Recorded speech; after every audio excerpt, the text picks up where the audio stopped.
Welcome to everyone. If you recall, we have started a new topic in our last lecture. We want to know regarding micro heat exchangers, and for knowing regarding micro heat exchanger, it is important to know that we should have some it is important to know micro scale heat transfer. We should have some idea regarding the convective heat transfer which takes place when the channels are narrow. So, this is called micro scale heat transfer, and we have started this. I will go back to one slide which we have seen in our last lecture. So, here. So, this slide we have seen in our last lecture.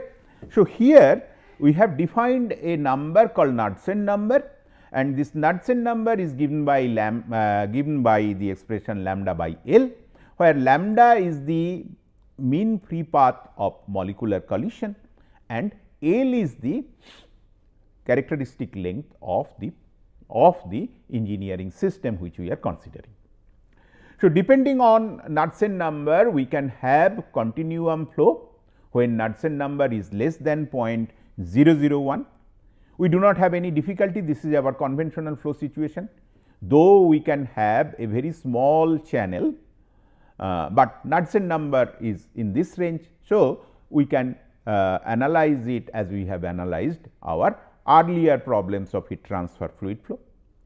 Then we can have a different value of Knudsen number or a range of Knudsen number. Knudsen number is greater than 0.001, but less than 0.1, then we will have slip flow.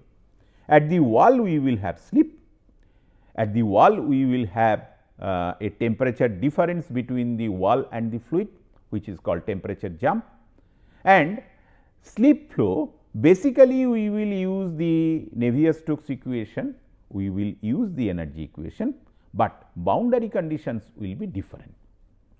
So, here you can see that if we have to have heat exchangers operating in this range, so we have to be careful. Then transition, where the Knudsen number is greater than 0.1, but less than 0.10. So, we will have we cannot have our conventional equation for fluid flow and heat transfer, that is Navier-Stokes equation etcetera we cannot have, and we have to have either Monte Carlo simulation or the Boltzmann transport equation. Free molecular flow, Knudsen number greater than 10. So, here again we will have the Boltzmann transport equation or Monte Carlo simulation. Let me explain this thing little bit. So, I think that would be good to let us go to the whiteboard, and in the whiteboard let me explain the. So, you see, so let us say this is a solid surface. Okay. In conventionally, if we see that the fluid that is made up of number of particles, so what will happen, all these particles they will have random motion. From the from the physics we know that they will have random motion. When they are having random motion, then what will happen? So, the particle will collide with each other, let us say two particles are there. So, they will collide, or this particle will collide with another particle, and they will also collide with the wall, and when they are colliding with another particle or colliding with the wall, so their direction of motion and their velocity both may change. Now, when there are very large number of particles, so at one instant of times millions of particles are colliding with the wall, and how to deal them either from the statistical physics or from the continuum we have learnt, and basically when these kind of pictures are there, we are not bothered what is happening at the particle level, we are we can deal them as continuum level, and we basically have different kind of laws etcetera, like momentum equation or Navier-Stokes equation, energy equation, we can apply them. But what happens if the number of particles are small? Then it may happen like this, that these particles will have some sort of a mean free path for collision to take place. When the numbers are small, the particle numbers are small, then what will happen? The mean free path will increase, or when the channel dimension that is small, but there are enough number of particles. So, in that case also the length of the mean free path becomes comparable with the dimension of the channel. So, this is the second situation we are considering, and now we will have different kind of physical phenomena which is not present in case of the conventional flow so far what we have considered. So, two situations one can think of: either the fluid is rarefied, that means there are very less number of particles. So, before collision one particle traverses a large length which is comparable to the physical dimension of the system, or the physical dimension of the system itself is very small, so that it becomes comparable with the mean free path of the particles for a collision to take place. Now, that is one thing we can understand, that why the physics are different, and then it is very important, though we are not concerned all the time, that energy transfer, momentum transfer, for these things it is very important to know that how the particles are interacting with the wall.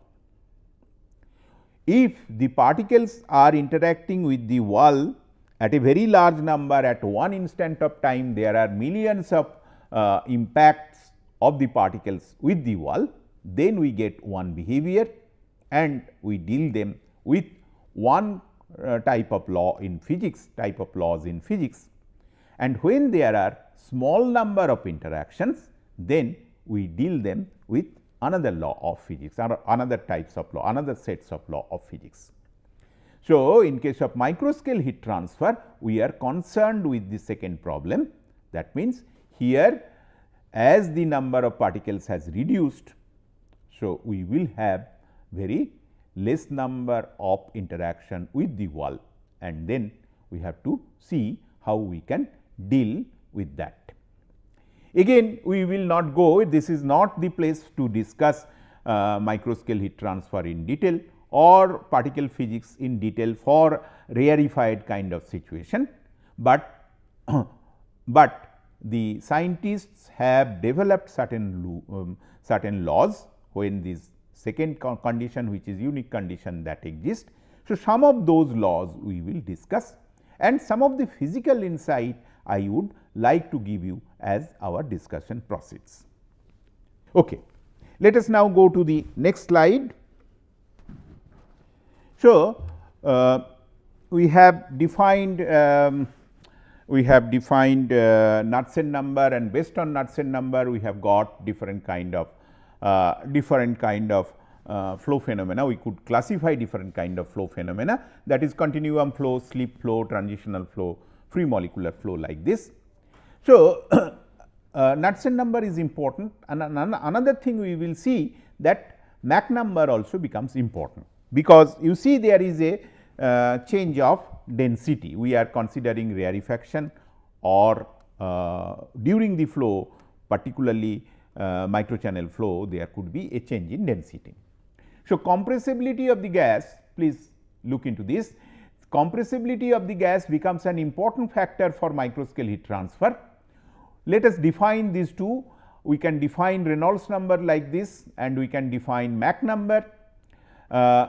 and then in the Mach number, Reynolds number, you see density has come, the velocity has come, characteristic velocity, characteristic length and viscosity.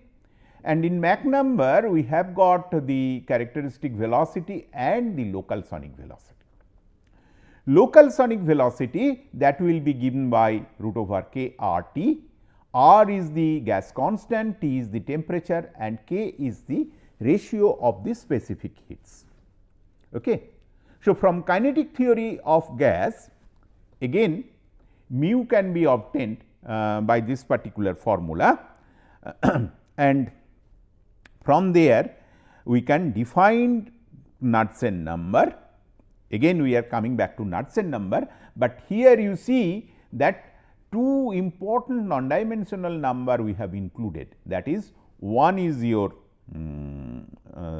Mach number and another is your Reynolds number. So, you see this is very interesting and important to see.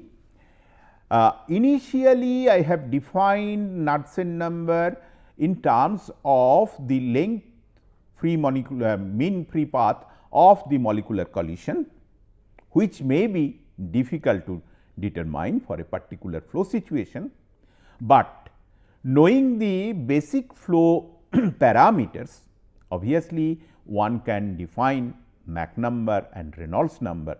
So, from there one can get the idea of Knudsen number, and again Knudsen number or ranges of Knudsen number are associated with the different types of flow. So, one can get the knowing the Knudsen number, one can tell what kind of flow one expect to get, and then we can decide regarding our method of analysis. The last point that is also very important, please note it carefully. Conventionally, flow is assumed incompressible for Mach number less than 0.3. In microfluids, density changes, or in microscale fluid flow, density changes could be considerable and compressibility should be taken into consideration.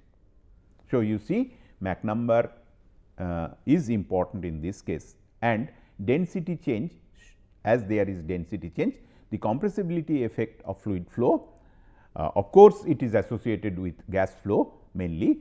So, that should be taken into consideration.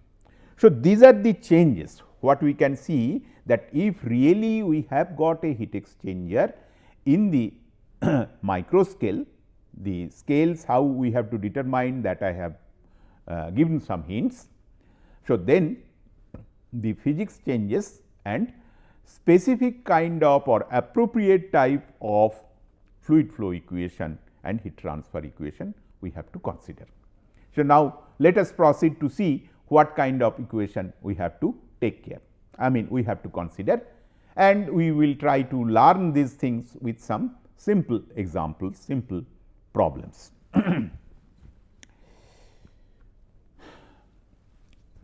So far two things I have told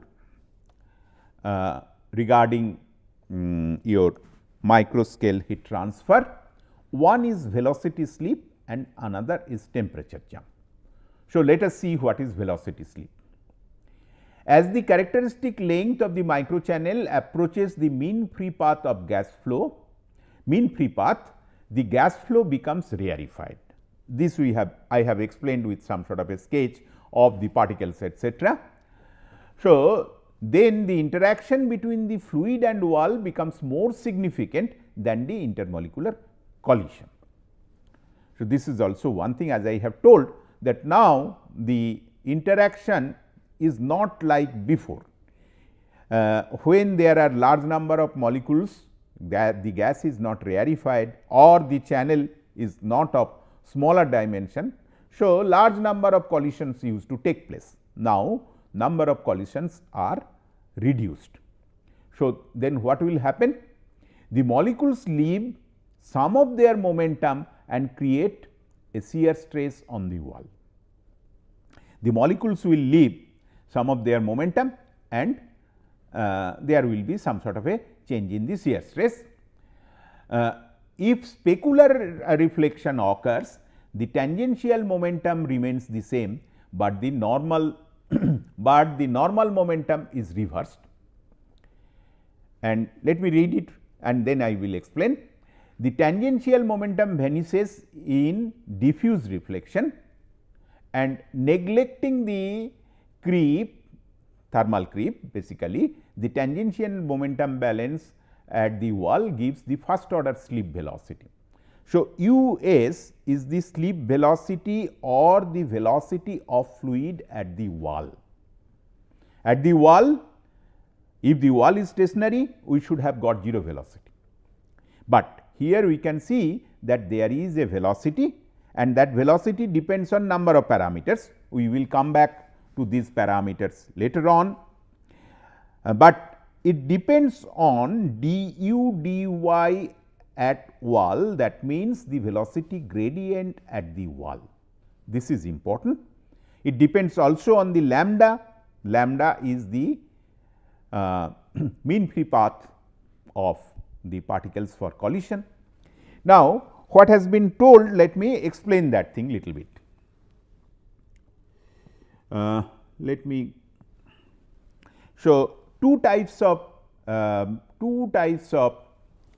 collisions have been mentioned, or rather the particles, let us say this is our surface, and a particle, let us say it is coming like this,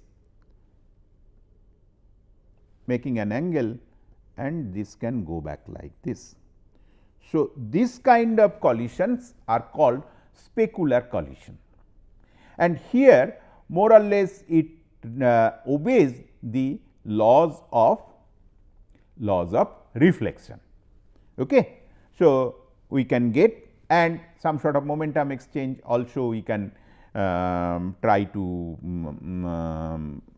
apply over here, depending on how their direction of motion is changing. So, direction of motion it is changing, as we can see that one particle came here and going back like this. So, when it came like this, so there will be two component of momentum, one is in this direction and another is in this direction.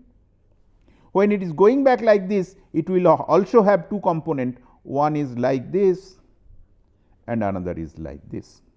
So, now if you read that regarding specular reflection, whatever I have told, that is, or whatever I have given in the slide.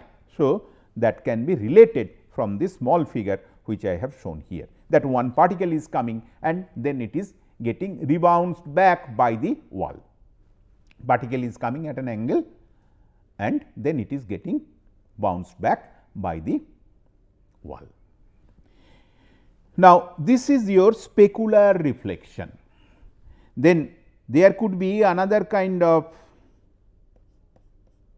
interaction. The particles are coming, let me draw number of this thing, and they are going at random angles. So, they are going back like this. So, this is your diffuse reflection. Okay. So, both can happen. When the first will happen? If the wall is very smooth, let us say ideally smooth, then we will have specular reflection, and if the wall is totally rough, then we will have totally diffuse reflection. And if it is kind of a practical surface which is not totally smooth, not totally rough, then we can have both type of reflection. Okay. So, all the engineering system, the surfaces are practical surfaces, they are not totally rough, they are not totally smooth, and so we can get some sort of a reflection which is mixture of some particles are reflecting by your laws of specular reflection or following specular reflection, and some particles are having the diffuse reflection. So, this is what we will have. So, let us go back to the sorry. So, now if we see the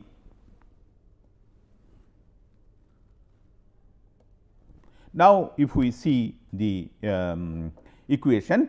So, this is the slip velocity 2 minus f m by f m into lambda du dy at the wall. So, this is the wall velocity gradient. It is not difficult to understand. Lambda is the Knudsen number, lambda is the mean free path for molecular collision. So, this is also we have introduced. F m is some sort of an accommodation coefficient. Okay. So, let us go to the next slide and then f m can be understood, where f m is the tangential momentum accommodation coefficient, lambda is the molecular mean free path. For smooth wall, reflection is specular and tangential momentum is conserved, that we have seen, and then f m is equal to 0. For diffuse reflection, f m is equal to 1. For real surfaces, reflection is both specular and diffusive, and then f m ranges between 0.2 to 0.8. Okay. So, it ranges between 0.2 to 0.8, and this is obtained experimentally, as there will be some sort of a randomness in real surface. So, these values, again this value has got a range. So, this is not obtained from the theory, this has been obtained experimentally.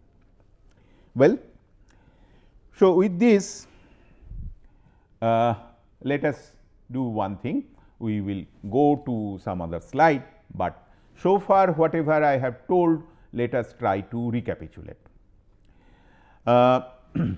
It will be good to recapitulate a little bit what we have done so far. Now, we want to do or we want to know regarding micro heat exchangers, which are small heat exchangers, which are different from the conventional heat exchangers, and the difference comes that the channels which these heat exchangers use, they are basically very small. They are very small, and due to the small size of the channels, we will have different kind of fluid flow behavior. Rather, we may have different kind of fluid flow behavior. In small channel, which are known as micro channel, we can have different behavior depending on one characteristic number or non-dimensional number, which is known as Knudsen number. Knudsen number gives a comparison between the mean free molecular path and the characteristic length of the system which we are using or which we want to analyze. Now, if it is small, if the Knudsen number, if the channels are small, then what happens? The Knudsen number becomes large, and when the Knudsen number becomes large, then we go to the domain of microchannel or microfluidics. So, microchannel flow, different kind of unique phenomena occurs. To start with, what one can see, that there will be slip and there will be velocity jump. So, slip we have described, there will be slip and there will be temperature jump. So, slip we have described. Now, we come to temperature jump. So, temperature jump is the difference between the fluid temperature at the wall and wall temperature. Now, this particular formula you see, we have given temperature jump. This is T s minus T w. T s is the fluid temperature at the wall, T w is of course the wall temperature, that is C jump coefficient, and dt dy at the wall, again temperature gradient at the wall. C jump, obviously you can understand that this is some sort of a coefficient, and this is a function of Ft. Ft is the thermal accommodation coefficient and is defined as Ft is equal to Qi minus Qr divided by Qi minus Qw. Qi is the energy of the impinging stream. I have shown it that particles are impinging on the wall. So, let us say that particle which is impinging on the wall, it is coming with some sort of an energy which is Qi. So, this is energy of the impinging stream. Qr, that is the energy of the reflected stream. So, after impingement the particle is getting reflected. So, the energy with which the particle goes back, it is that energy. Then Qw of the energy of the molecules leaving the surface at the wall temperature. Suppose the molecules that left the surface with the wall temperature, then it should have some energy. So, that is equal to your Qw. For a perfect gas, C jump is given by this particular formula, where Ft is the accommodation coefficient, thermal accommodation coefficient. Then ultimately we get Ts minus Tw is equal to that is the C, expression of C has been given, and then from the formula which have been described earlier, from there we can get the temperature jump. So, you see we got the temperature jump and we got the slip velocity, these two, and both of them they are dependent on the mean free path of the molecules lambda, certain accommodation coefficient, some properties, and obviously on the gradient of velocity at the wall and gradient of temperature at the wall. So, this is how we get we get the velocity slip and temperature jump. So, let us stop here today. With this we will continue in our next class, and we will see that considering velocity jump and velocity slip and temperature jump, how one can get the expression for pressure drop or other friction factor and the heat transfer coefficient. So, that will be giving us some idea that how to deal with convective heat transfer at micro scale. Thank you.